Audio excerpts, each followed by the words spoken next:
we have on this Caravan here, this 2000 Caravan, is it appears that the back brakes are locked up. I'm going to jack it up now, take the wheels off, and see what we have under there. Okay, just have it showing you how I have it jacked up. I have it a couple of wood supports here. So there it is, resting on those they're railroad ties. Okay, so what we have with this wheel here, this back wheel, is that it's locked. I mean, completely locked up, and I can't move this car. So the parking brake's definitely released, but we're going to try something else, thinking this is brake related, not like a locked up wheel bearing. What I'm going to do is get under here and take some tension off the parking brake, additional tension off of it, see if that helps. Okay, so what I'm going to try to show you is what I'm going to do here. What we've got here, here's where the, it's like a T for the parking brake cable. Here's the cable going back to the inside of the car. Here's going to the wheel we were just looking at. This one goes across to the other wheel. So what we're going to try to do is by pulling back on this cable. You can see my hand here. I'm trying to pull the cable this way. And when I do that and get tension off it, I'm going to clamp a vice grip pliers right there so it can't come back any further, to ensure that this cable is released all the way to the brake. So what we've done now is we pulled this out, kind of wedging that vice grip pliers in there and then pulling it this way, and then stick another vice grips up against the bracket here on this where this T is, thereby taking tension off the parking brake. To see if that made a difference. Okay, now you can see I've gone even further. I mean, I can practically remove this cable now. So much of the tension's been taken off of this by the vice grip here, so let's see if we can move this at all now. Okay, with all the tension off the parking brake, let's have a look. This is just... We should at least be able to get the brake drum off now, and I can't get that either. And this could be partly due to rust, but we're going to have to get this drum off to see what's going on under there. Okay, the parking brake tension's been removed, and what I also tried was getting back here behind a flange with a pry bar. And if you see this, you'll see this is moving out, and then as if it's loaded, spring loaded, it's coming back in. That tells me that these brakes are applied, and those are the brake springs that are pulling it back in again. So what I'm going to try now is to back off the parking brake adjuster. So we'll have a look at that. And this is quite a challenge to shoot video under here, let alone work on it at the same time. I'll try anyway. You see, take off this plug right here. It covers the adjuster. Now inside, and you're not going to be able to see this, but there's a little lever on the star wheel. So you have to push on that. You'll feel it moving. It's behind it. It allows you to tighten it. It's kind of a self-adjustment system on these cars. What we need to do, what I want to do is back off of it.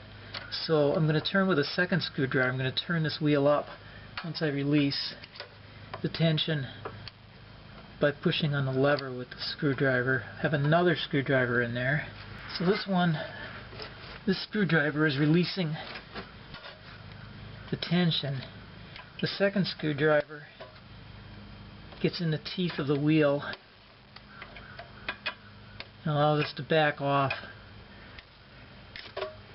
on the star wheel. So I'm going up on it. I'm going down, prying up, and I'm turning it in the other direction, turning it upward.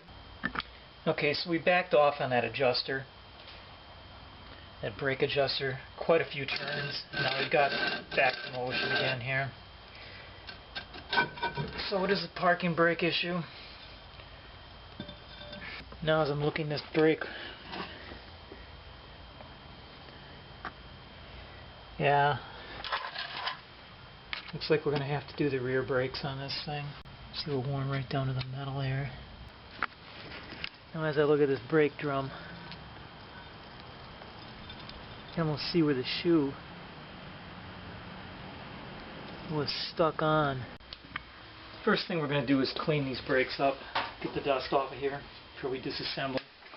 Always make it a practice wear a dust mask, at least this first part. So we've got some brake parts cleaner here.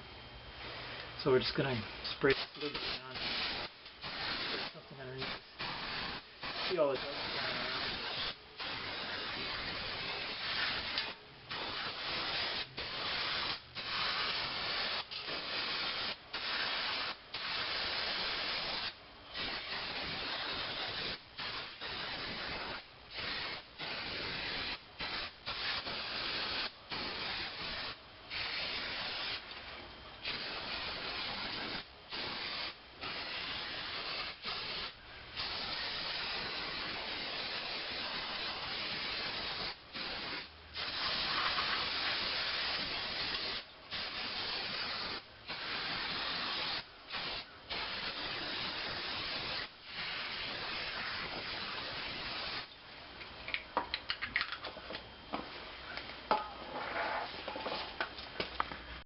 Okay, here's the assemble of the replacement parts.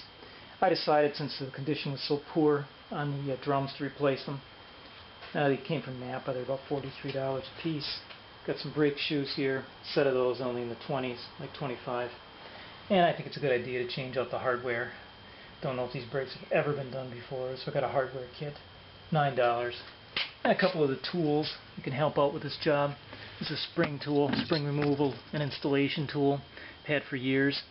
And this is the hold down spring removal tool, which I had one that broke, so I bought a new one. $4 or $5.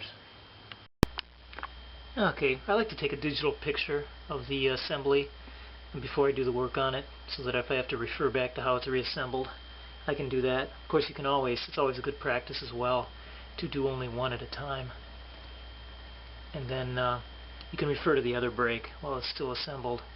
And when you're putting the other one back together, because there are a lot of loose parts in here, springs, adjusters, and so forth, that need to be put back in the same positions.